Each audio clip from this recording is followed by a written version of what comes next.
Assalamu alaikum. My name is Mariam Saeed. I am from Group 15. My roll number is BP1650130. My topic for presentation is the preferred use of ACE inhibitors in essential hypertension. Now, what is hypertension? The hypertension is defined as the increased level of systolic or diastolic blood pressure than normal ranges.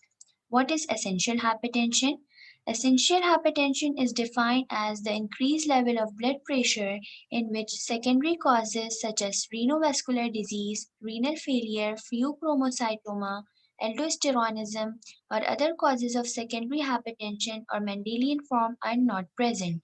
It means when the secondary causes of hypertension are not present, it is termed as essential or primary hypertension. Prevalence of essential hypertension increases with age, and individuals with relatively high blood pressure at younger ages are at increased risk for the subsequent development of hypertension. Hypertension can increase the risk of cerebral, cardiac, and renal events. Now, what are ACE inhibitors? Before going towards the ACE inhibitors, we first consider what is ACE enzyme. Angiotensin converting enzyme is an ectoenzyme and glycoprotein. Human ACE contain 1277 amino acid residue and two homologous domain, each with a catalytic site and zinc binding region. ACE present on the luminal surface of endothelial cells throughout the vascular system. ACE inhibitors are the first line agent. Directly inhibitor ACE block the conversion of AT1 to AT2 receptor. ACE inhibitor reduces the systemic vascular resistance and mean diastolic and systolic blood pressure. It reduces AT2 mediated vasoconstriction and aldosterone secretion. ACE inhibitor increases the secretion of bradykinin. ACE inhibitor decreases the resistance of insulin and increases the activity of insulin. ACE mechanism of action, that the ACE inhibitor class of drug, how they act to reduce the level of blood pressure. ACE inhibitors have high affinity for angiotensin converting enzyme, competing with angiotensin 1, that is the natural substrate, to block its conversion to angiotensin 2. Angiotensin 2 is a potent vasoconstrictor and a negative feedback mediator for renin activity. Thus, as a result of lowering angiotensin 2 plasma levels, plasma renin activity increases, reducing aldosterone secretion and results in lowering blood pressure. ACE inhibitors as the first line therapy. Here are some conditions in which the ACE inhibitors class of drug used as the first line therapy. In heart failure, asymptomatic LV systolic dysfunction. In patient who had ST elevation, non-ST elevation myocardial infarction, diabetes-based hypertension, reduced chronic kidney disease. So these are the conditions in which ACE inhibitors class of drug used as the first line therapy. Now this is our case study. AR is a 49 years old black woman with type 2 diabetes mellitus. She started lisinopril 10 milligrams 4 weeks ago when her BP values consistently in the high end of the stage 1 hypertension, that is 156 by 98 mmHg. Since then she has a weekly BP measurement and her values have averaged 142 by 85 mmHg. Despite strict adherence to her lifestyle modification, her BP today is 144 by 84 mmHg and her heart rate is 78 beats per minute. She is not a smoker. Her BMI is 29 kg per meter square, considered overweight. Her last HbA1c was 8.5, but the goal for diabetic should be less than 7%. All her lab test results, including kidney function, are within the normal limits except that her spot urine albumin to creatinine ratio is 80 mg per gram. 4 weeks ago it was 90 mg per gram. How long should AR take lisinopril before her BP response is evaluated? Now this is our SOAP notes according to for our case study, that is subjective, objective assessment and plan.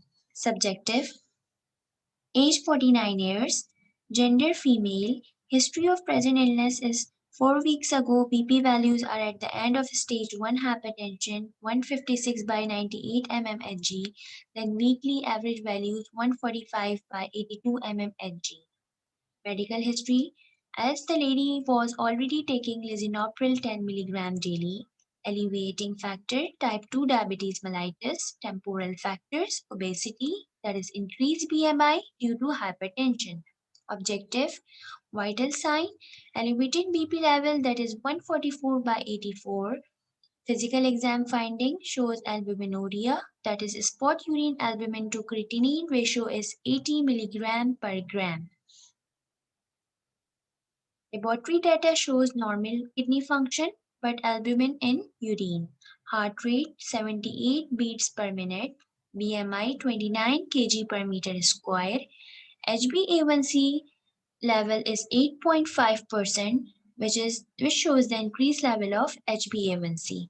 Assessment diagnosis, BP level is 144 by 84, which indicates stage 2 hypertension according to AHA guidelines. Differential diagnosis includes diabetes mellitus, obesity, and albuminuria. Now, plan our pharmacological treatment. For this case, we would prescribe ACE inhibitor as it is first-line treatment for hypertension.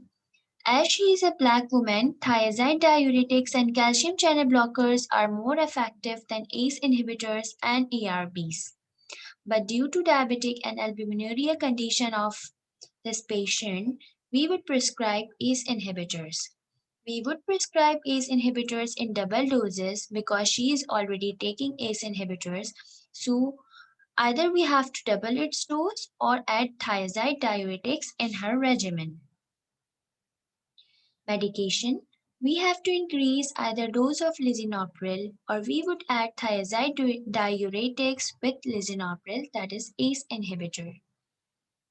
As she is already taking lisinopril, so if we have to increase its dose, so we would increase 20 to 40 milligram per day, or if we prescribe lisinopril 10 mg, we would also add thiazide diuretics, that is hydrochlorothiazide, dose is 12.5 mg, or if we would prescribe lisinopril 20 mg, we would add hydrochlorothiazide of dose 25 mg.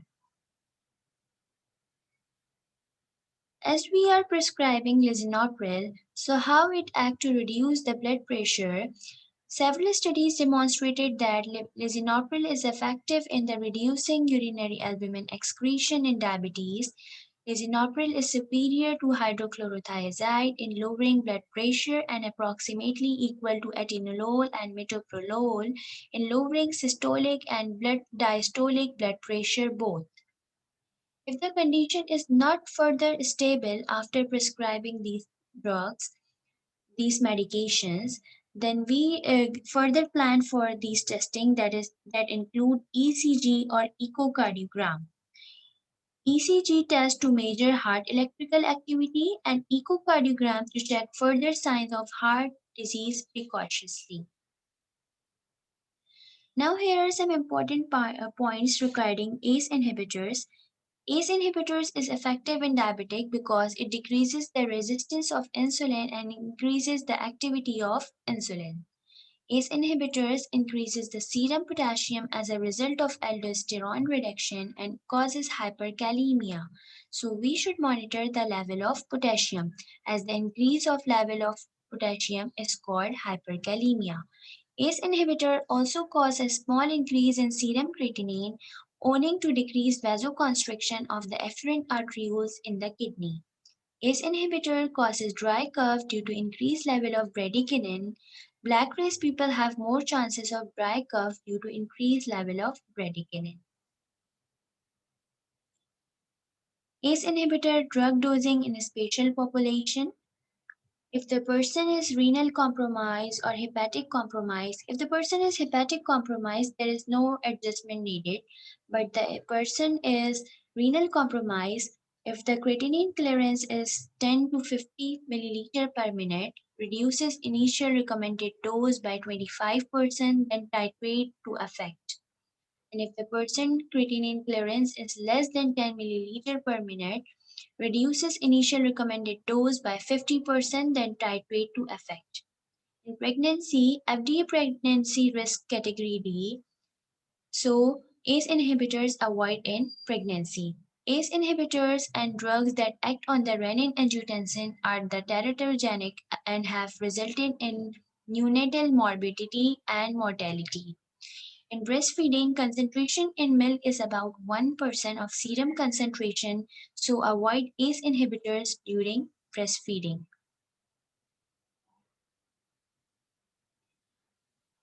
Now here are some interaction of ACE inhibitors with other class of drugs. Lascarin enhances the hyperkalemic and nephrotoxic effect of the ACE inhibitors, and use of lascarin with ACE inhibitor is contraindicated in patients with diabetes. Sacubitril is contraindicated with ACE inhibitors due to increased risk of angioedema. Nephrotoxic agents like NSAIDs, aminoglycoside, amphotericin B may increase the risk of nephrotoxicity, so monitor the renal function closely with co-administration of ACE inhibitors.